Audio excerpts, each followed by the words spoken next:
Chosen one. Stop for a moment and listen with full attention. This message is not drifting to you by chance. Something has been activated in the spirit because Monday is not ordinary, it is a checkpoint, a line drawn in the unseen.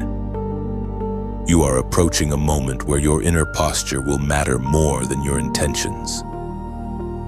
This is not about what you plan to do someday.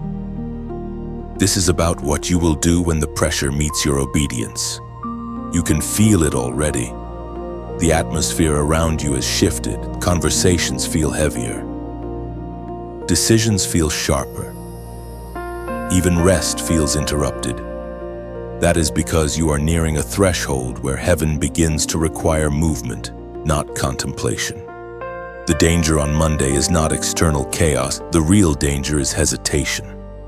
The temptation to pause when God is asking for motion. The temptation to negotiate with an instruction that was never meant to be revised. You have survived seasons that should have broken you. You carried weight that others never saw. You learned to stand without applause, to endure without explanation. That was not accidental. You were being trained to recognize moments like this, moments where the cost of obedience feels high, but the cost of disobedience is higher. This is one of those moments. Monday will test your alignment, not your emotions, not your faith language, your alignment. Will your actions agree with what you say you believe? Will your schedule reflect your calling? Will your silence break? Or will you stay quiet to avoid discomfort? This is where many chosen people stumble, not because they reject God, but because they delay Him. The pressure intensifying around you is not a sign to retreat. It is a signal that something valuable is within reach. Resistance always increases near release. Confusion rises when clarity is about to land. Fatigue speaks loudest right before strength is renewed. The enemy is not creative, he is predictable. He presses hardest when time is short. Understand this clearly. Monday is not dangerous because something bad might happen. Monday is dangerous because something decisive is being offered. A chance to step fully into alignment. A chance to choose discipline over distraction. A chance to move even when your feelings have not caught up with your faith. This is where spiritual maturity is proven, not in worship moments, but in decision moments. Not when you feel powerful, but when you feel stretched. You are not being punished by this pressure. You are being promoted through it. But promotion requires separation, and separation always feels uncomfortable before it feels freeing. The warning is gentle, but it is firm. Do not drift, do not numb yourself, do not tell yourself you will respond later. Later is not promised. Clarity is visiting you now. Conviction is a gift. It means the door is still open. But doors do not stay open forever. The ancient words recorded in the book of Proverbs on chapter 4, verse 23. Speak directly into this moment above all else. Guard your heart, for everything you do flows from it. This is not about fear. This is about focus. What you allow into your heart this weekend will shape how you step into Monday. What you tolerate emotionally will decide what you authorize spiritually. Guarding your heart means guarding your choices, your time, your reactions, and your obedience. Because everything flows from there, your strength, your clarity, your authority. You are closer than you think. And that is exactly why the pressure feels personal. Darkness does not need to attack what is already drifting. It only targets those who are about to break through. The very fact that this message is stirring something inside you is evidence that heaven is calling you higher. If this resonates, don't scroll past it like it was nothing. Take a moment to respond. Like this message, share it with someone who needs to hear it before Monday arrives, and subscribe so you remain connected to what is unfolding. This is not about content. It's about alignment. Before you move forward, mark this moment intentionally. At the end of this section, type 111 in the comments, not as a ritual, but as a declaration that you choose awareness over autopilot, obedience over comfort, and purpose over delay. Monday is approaching, not to harm you, but to reveal you. You are not stepping into Monday unprepared. You are stepping in aware, sharpened, and alert. What once confused you will now expose itself. What once drained you will lose access. This awareness alone already shifts the outcome in your favor. Carry this consciousness with you. Walk slowly. Listen carefully. Respond deliberately. You are not rushing into danger, you are walking through a test with insight. And insight, when honored, becomes protection, authority, and the beginning of lasting breakthrough. You need to understand why resistance is increasing now, not later, not before now. This is not random pressure. This is not emotional weakness. This is not burnout without meaning. What you are experiencing is targeted opposition that only appears when momentum has already shifted in your favor. Resistance does not rise at the beginning of a journey. It rises when the end becomes visible. Think back carefully. The moment you decided, even quietly, that you would no longer live halfway. Things began to tighten. Distractions multiplied. Old thoughts resurfaced. People from past seasons suddenly reappeared. Sleep became lighter. Focus became harder. That is not coincidence. That is reaction. When the unseen realm recognizes that you are about to move forward with clarity, it responds with noise. The danger is not the resistance itself. The danger is misinterpreting it. Many chosen ones assume that pressure means they are off course. In truth, pressure often means the opposite. It means your direction is correct, and something is trying to slow you down before you gain irreversible traction. The enemy does not need to stop you forever. He only needs to delay you long enough for doubt to do the rest. This is why confusion feels thicker now. Confusion is a tactic. It drains energy without leaving visible wounds. It makes you second-guess instructions you already understood. It blurs what was once obvious. It whispers questions instead of shouting commands.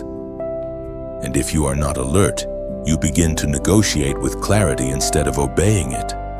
What you are facing is not a test of strength. It is a test of discernment. Strength would respond by pushing harder. Discernment responds by standing firmer. This is the season where restraint matters more than speed. Where saying no matters more than proving yes. Where guarding your mind becomes as important as guarding your actions. Notice how the resistance attacks your focus before it attacks your faith. It aims for your attention. It fragments your thinking. It fills your mental space with minor concerns so that major decisions feel heavier than they should. This is intentional. A distracted chosen one is easier to redirect than a rebellious one. Distraction keeps you busy without being effective. You were never meant to fight every thought that enters your mind. You were meant to recognize which thoughts deserve access. Not every internal voice deserves engagement. Some thoughts are bait. Some emotions are traps disguised as intuition. That is why this phase requires stillness, not reaction. Awareness, not impulse. The pressure you feel is also revealing something important about your growth. Old tactics are being reused because new ones are not working yet. The same fears, the same doubts, the same emotional triggers, they are resurfacing because they once slowed you down before. But what worked against an earlier version of you does not automatically work against who you are now. This resurfacing is not proof of weakness. It is proof that you have outgrown certain levels and are being tested to confirm it. This is why the resistance feels familiar but less convincing. It feels loud, but not authoritative. It makes noise, but it does not carry weight. That is a sign. You are no longer as vulnerable as you once were. But familiarity can still be dangerous if you underestimate it. Old patterns only need permission, not power. This season requires intentional refusal. Refusal to spiral. Refusal to explain yourself unnecessarily. Refusal to revisit decisions God has already settled. You are not required to relive battles that have already been won. You are required to move forward with what you now know. The ancient words recorded in the letter to the Corinthians, chapter 16, verse 13. Speak directly into this moment. Be on your guard. Stand firm in the faith. Be courageous. Be strong. This instruction is precise. Be on your guard because something is trying to slip past your awareness. Stand firm because movement without clarity creates vulnerability. Be courageous, not emotional. Be strong, not reactive. This is not about force. This is about posture. You are not being asked to conquer new territory yet. You are being asked to hold your ground, to maintain alignment while pressure tests your stability, to stay rooted while winds attempt to measure how deep your foundation truly goes. Breakthrough does not always begin with expansion. Sometimes it begins with endurance. Understand this clearly. Resistance intensifies when retreat would be easiest. That is the point. If you can remain steady here, what comes next will not shake you. This is the narrowing before the widening, the tightening before the release. The final pushback before momentum becomes unstoppable. You are not late. You are not failing. You are not losing ground. You are being measured for the weight of what is coming. And the resistance you feel is simply the confirmation that the measure is almost complete. There is a moment in Scripture that mirrors your current position with unsettling precision. David is running for his life. Saul, the king who once affirmed him, is now hunting him relentlessly. David is chosen, anointed, and promised a future, but he is still hiding, still waiting, still confined to a cave. Then something extraordinary happens. Saul unknowingly walks into the very cave where David and his men are concealed. The threat steps directly into reach.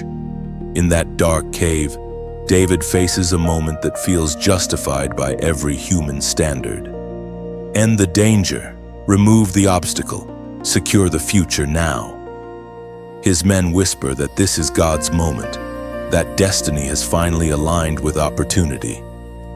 But caves distort sound, and not every voice that sounds logical is divine. David moves quietly. He does not strike, he does not expose, he only cuts a small corner from Saul's robe, proof that he could have acted if he wanted to. Yet even that small act troubles his spirit. His conscience burns. That detail matters, because the test was never about killing Saul. The test was about restraint when power was available. This ancient story plays out daily in modern life. You will encounter moments where you could respond sharply, defend yourself publicly, reveal the truth, or force an outcome, and people around you will tell you that you are right to do so. The cave represents private spaces where no one would see, where consequences feel distant, where justification feels strong. But the real test is never what you are allowed to do. It is what you are willing to refrain from doing. You are entering a phase where access increases, influence increases, authority increases. And with that comes moments where silence is harder than speech, patience is harder than action, and obedience feels slower than ambition. Like David, you may hold the knife in your hand, not a weapon, but timing, words, leverage, or information. The danger is not rebellion that looks obvious. The danger is compromise that looks reasonable. This section is about the hidden test of alignment. Alignment is not proven in public victories. It is proven in private restraint, in moments when you could act and still appear righteous, in moments when you could protect yourself but choose to let God be your defender, in moments when you could rush the promise but choose to honor the process. David understood something critical: taking the throne prematurely would corrupt it. Even if the promise was real, the path still mattered. You are learning this now. God is not only preparing what you will receive, He is preparing who you will be when you receive it. This is why some progress feels delayed. It is not rejection, it is protection. If God gave you full authority before your restraint matured, the weight of it would damage you. So He allows caves, He allows pressure, He allows moments where your character is tested quietly, away from applause and validation. The Word of God records in the first book of Samuel, chapter 24, verse 6, "The Lord forbid that I should do such a thing to my master, the Lord's anointed, or lay my hand on him." That sentence reveals David's alignment.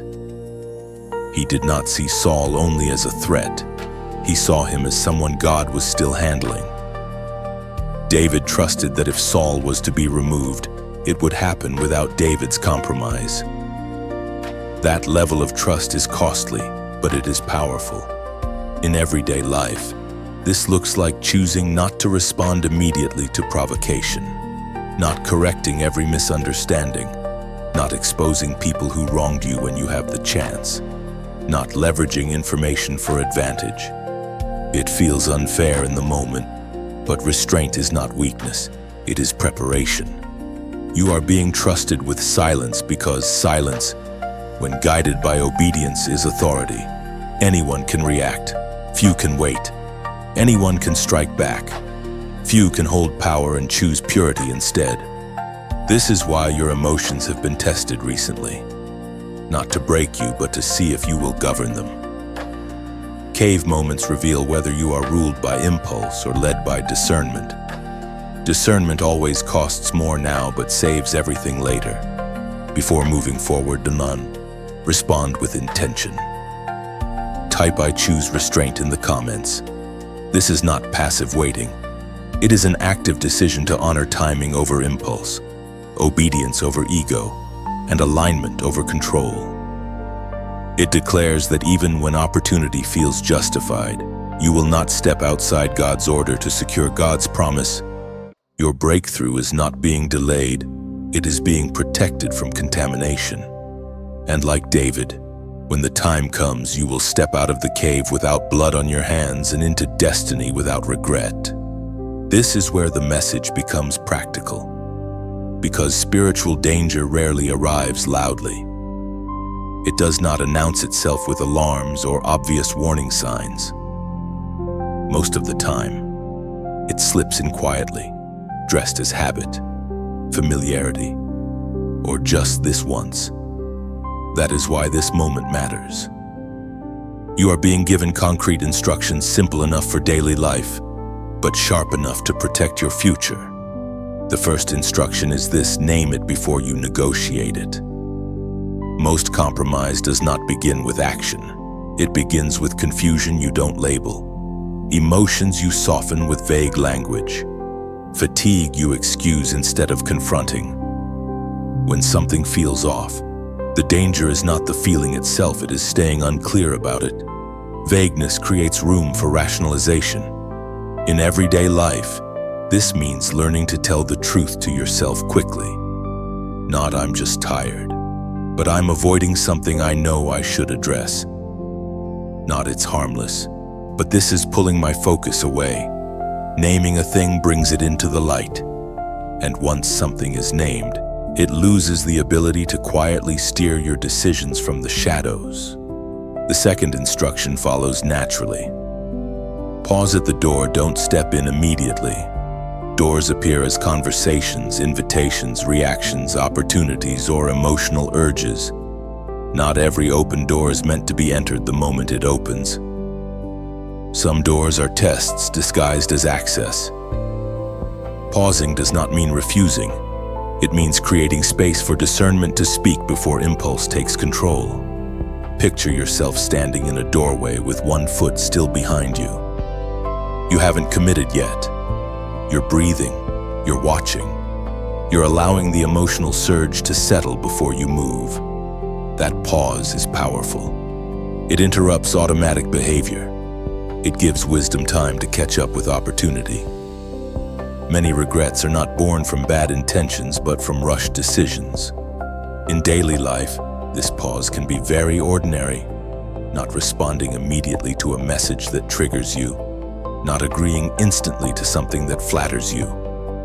Not making decisions when emotions are loud and clarity is quiet. That pause is not weakness, it is self-leadership. It is choosing alignment over speed. The third instruction sharpens everything. Ask yourself, what will this normalize? This question forces you to think beyond the moment. It shifts your focus from single actions to patterns.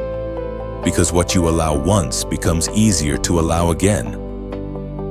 What you excuse today becomes acceptable tomorrow. Normalization is how small compromises slowly become permanent structures. In real life, this question might sound like this. If I do this now, will it be easier next time if I ignore this warning feeling today? Will I silence it again tomorrow if I cross this line privately? Will it reshape my standards publicly later? This question protects you from trading long-term clarity for short-term relief. Think of your inner life like a shoreline. Each decision is a wave. One wave seems harmless, but repeated waves reshape the coast. Normalization works the same way. It doesn't destroy all at once, it erodes slowly. Wisdom watches the tide. These instructions are not about fear or restriction. They are about stewardship. You are being trusted with more influence, more awareness, more responsibility. And stewardship always begins with how you handle small moments before larger doors open. According to what is revealed in the book of James, chapter 1, verse 19, everyone should be quick to listen, slow to speak, and slow to become angry. This verse is deeply practical. Being quick to listen means you pay attention before reacting. Being slow to speak means you pause at the door. Being slow to anger means emotions do not drive your decisions. This is not passive living, it is disciplined awareness. It is strength under control. Use imagery to anchor this in your mind. Think of a pilot preparing for takeoff. The most important checks happen while the plane is still on the ground. Once airborne, errors become costly. Your current season is a runway. The pauses matter here. The naming matters here. The questions matter here. If this message is helping you navigate your daily decisions with more clarity, take a moment to like this message so it reaches others who are standing at similar doors. If someone came to mind while listening, share this with them not as correction, but as protection. And if you haven't yet, subscribe to stay connected to messages that help you move forward with wisdom, not regret. These practices are not heavy. They are light enough to carry every day. Name it. Pause. Ask what it will normalize. These are guardrails not to limit your freedom, but to keep you steady when the road curves unexpectedly. You are not being trained to avoid life. You are being trained to move through it wisely. And wisdom, practiced consistently, turns danger into discernment and discernment into lasting breakthrough. What you are facing now is not random pressure, it is exposure. This is the stage where compromise is no longer hidden, because what you are about to carry cannot tolerate cracks. In earlier seasons, certain habits survived because the weight was lighter. But as responsibility increases, tolerance decreases. What once seemed small now feels heavy. What once felt manageable now feels urgent to address. that is intentional. This is the danger many chosen ones underestimate: not open rebellion, but quiet compromise. Compromise rarely looks dramatic. It looks like bending once, allowing something just for now, making peace with what slightly dulls your sensitivity. And over time, that dullness becomes normal. But what is normalized eventually becomes authorized. You are being brought to a line where neutrality is no longer an option.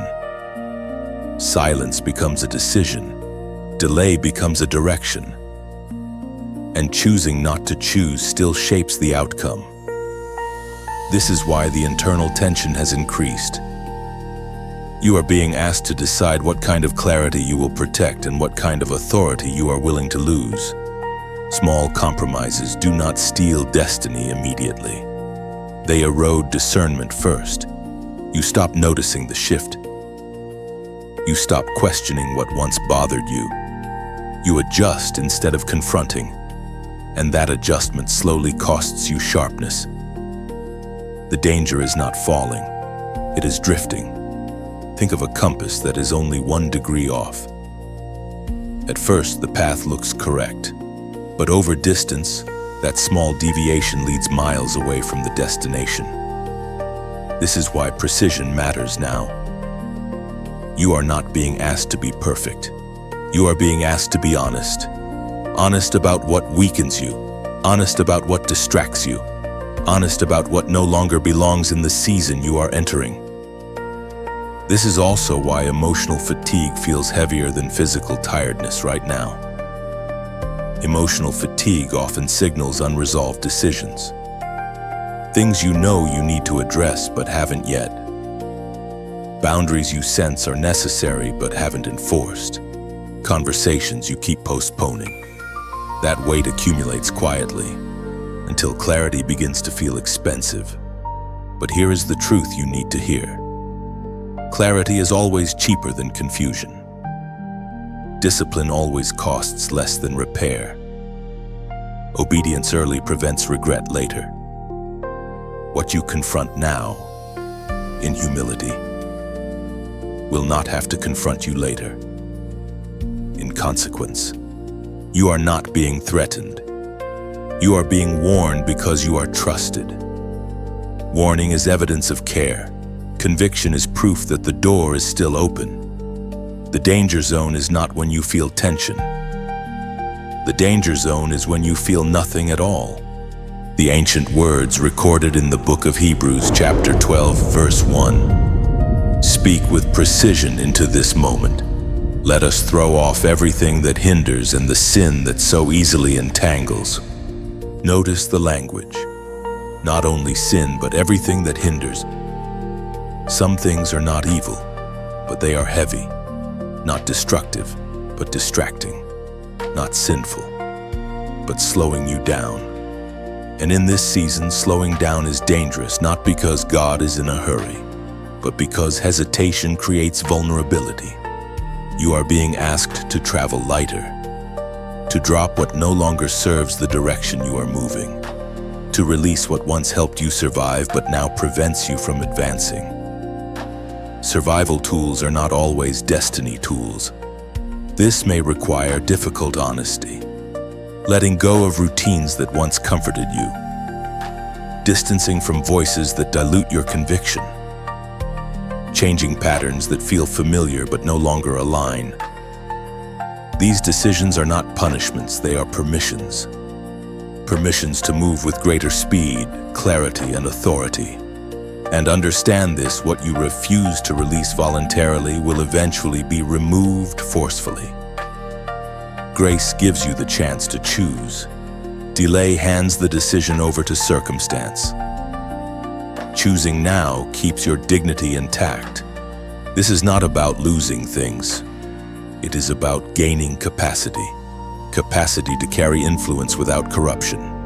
Capacity to hold responsibility without resentment. Capacity to walk in visibility without compromise. God is preparing you for a level where small cracks are no longer small. At the end of this section, respond intentionally. Type 333 in the comments. This number represents alignment in decision, action, and direction. It is a declaration that you choose clarity over comfort, discipline over delay, and alignment over familiarity. Not because you are afraid, but because you are ready. What you are shedding now will not be missed where you are going. And what you protect now will protect you later. What feels like loss right now is actually recalibration. Your life is being adjusted to carry greater weight without distortion. When unnecessary layers fall away, movement becomes smoother, faster, and more intentional. This is not subtraction, it is refinement designed to protect what is coming next.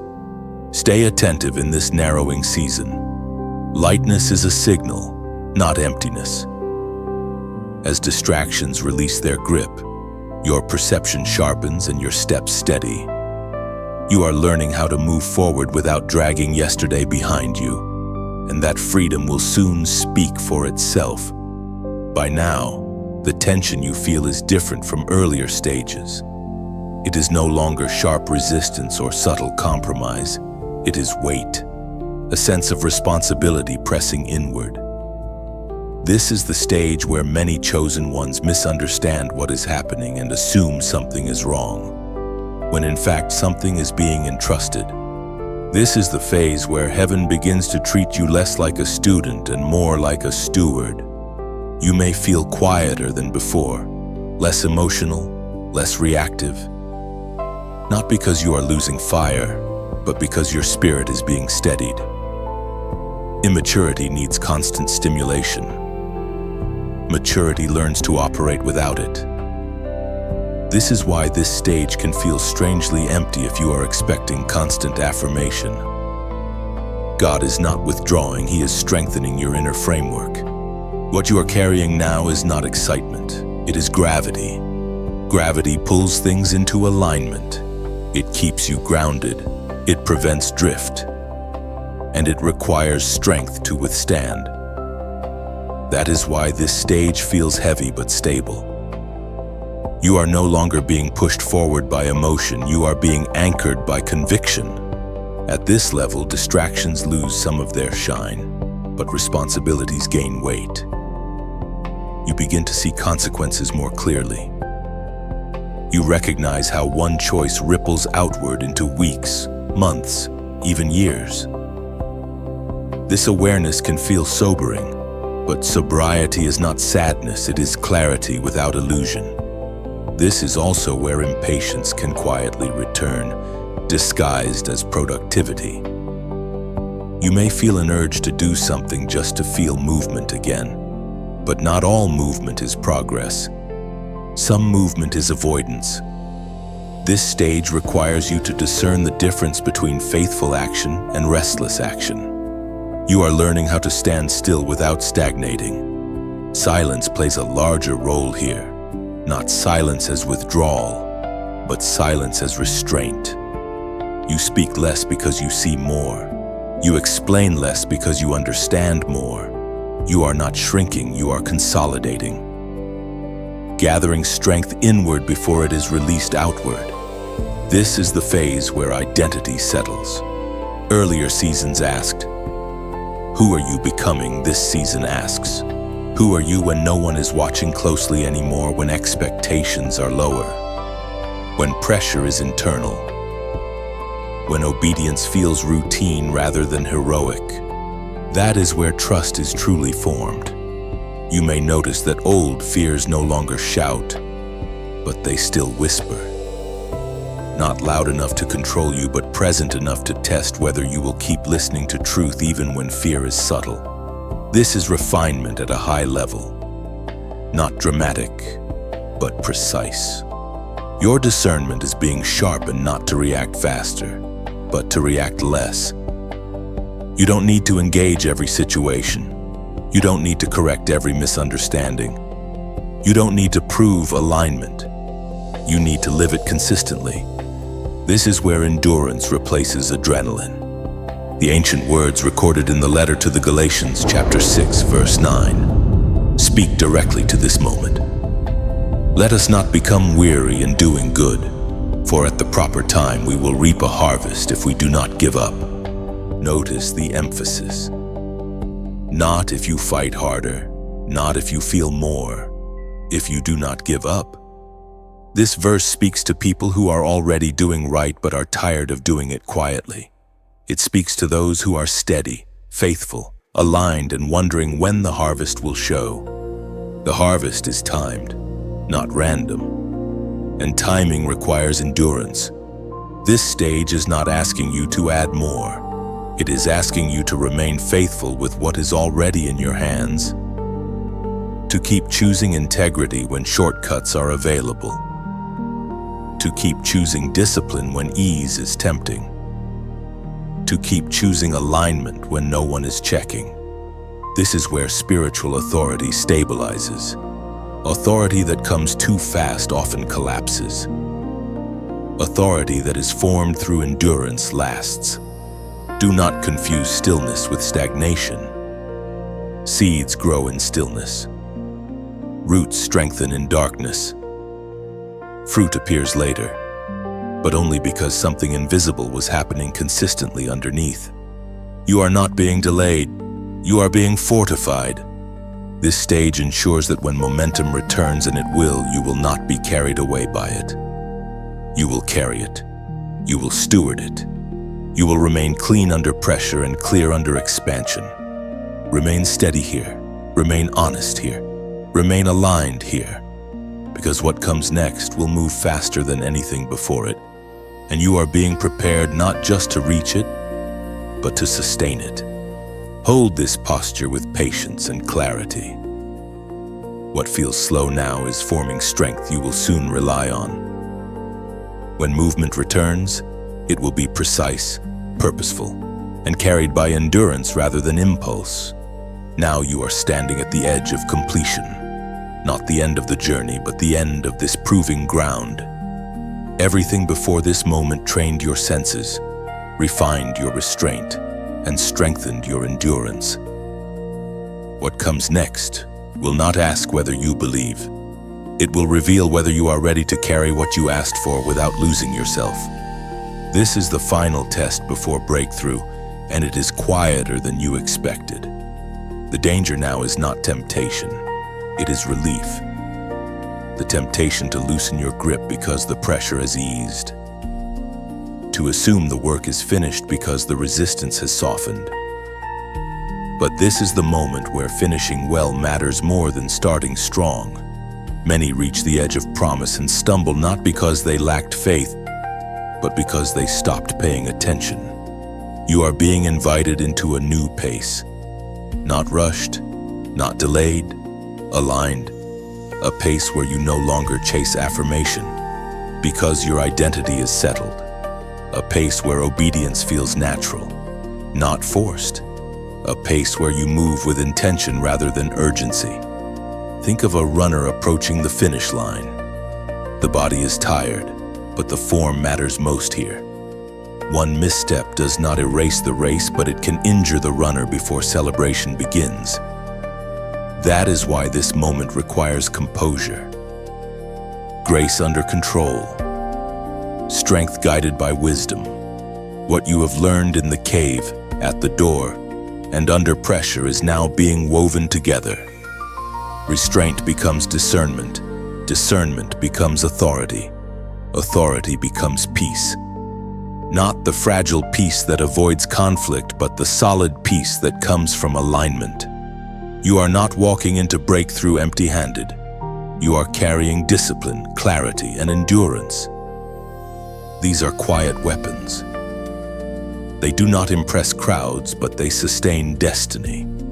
There will be voices that say, "Relax now," and rest will come, but rest without awareness can undo what vigilance built.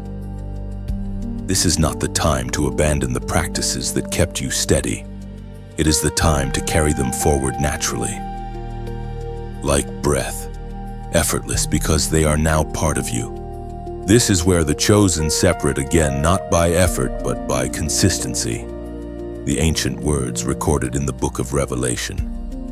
Chapter 3, verse 11. Speak with precision here. Hold on to what you have so that no one will take your crown.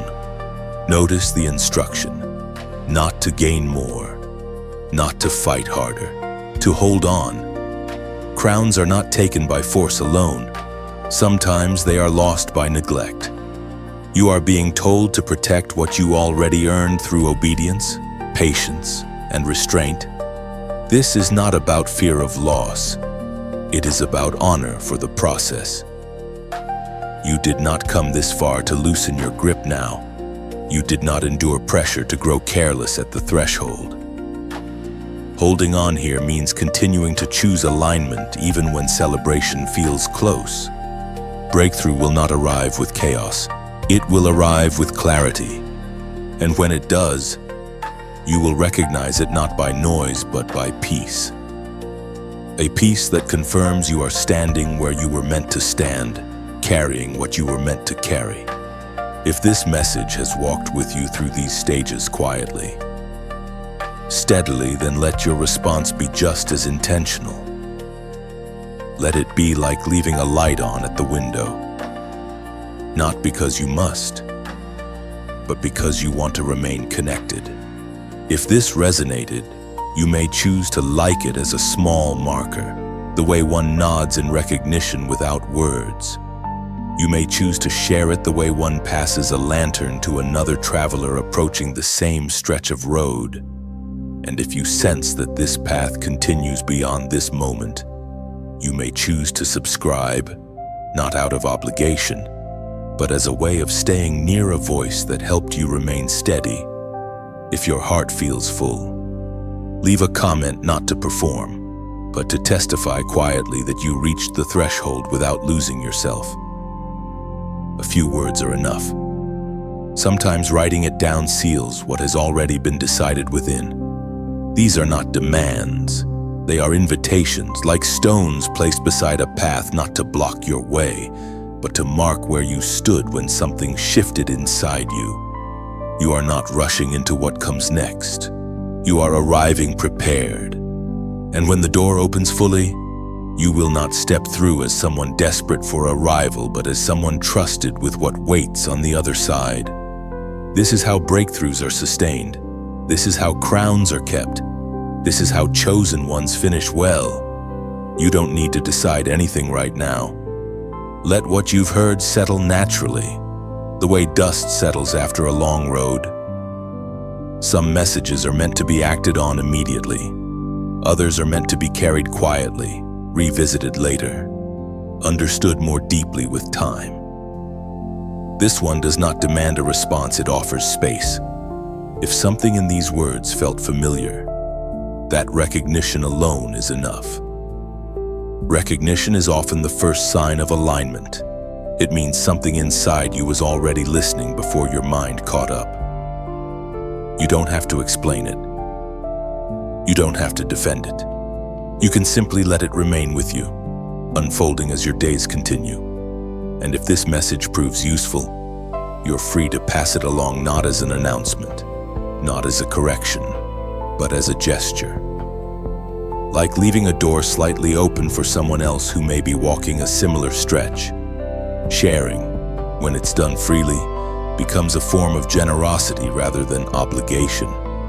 But if you choose not to share, that's just as valid. Some things are meant to stay personal. Some insights are seeds meant for your own soil, not broadcast, not displayed, just tended quietly. Keep whatever touched you. Carry it in the way you think, the way you pause, the way you choose. There is no pressure to turn this into more than it is. No requirement to label it meaningful or life-changing. Sometimes the most important shifts are subtle, almost unnoticeable at first. A slight adjustment in posture, a calmer response, a clearer pause before a decision. Let that be enough. When you move forward, move gently.